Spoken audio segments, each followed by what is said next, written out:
जी, नरेंद्र मोदी जी, नितिन नवीन जी, नरेंद्र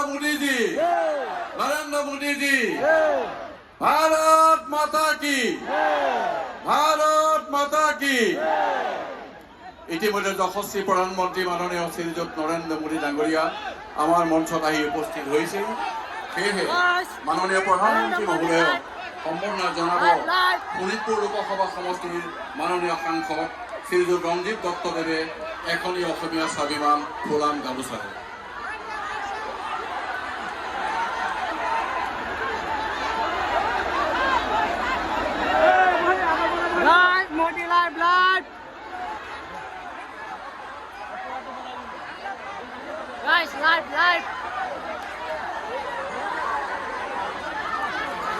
মাননীয় প্ৰধানমন্ত্ৰী মহোদয়ক সম্বৰ্ধনা জনাব আধ্যাত্মিকতাৰ প্ৰতীক এখনি শৰাই অসম ৰাজ্যিক বিজেপিৰ মাননীয় সভাপতি শ্ৰীযুত দিলীপ শইকীয়াদেৱে।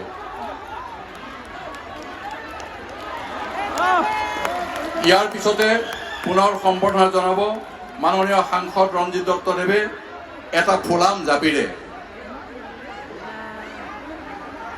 সাংসদ মহোদয়ে সম্বৰ্ধনা জনাব অসমীয়া স্বাভিমান এখনি এৰিয়া চাদৰেৰে।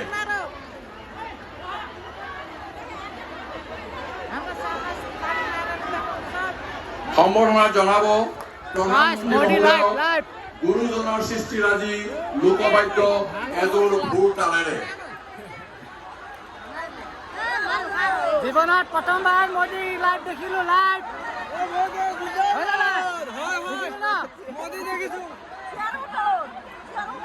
সম্বৰ্ধনা জনাব এখনি গামোচাৰে বিজেপি শ্ৰী অসীম কুমাৰ দাস ডাঙৰীয়াই।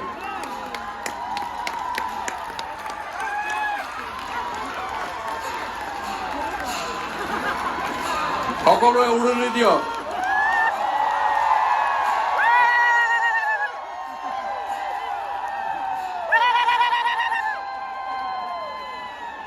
ইয়াৰ পাছতে সম্বৰ্ধনা জনাব বিহাৰী বিধানসভা সমষ্টিৰ ভাৰতীয় জনতা পাৰ্টীৰ মিত্ৰজোঁটৰ প্ৰাৰ্থী শ্ৰী মুনীন্দ্ৰ দাস ডাঙৰীয়াই। ইয়াৰ পাছতে সম্বৰ্ধনা জনাব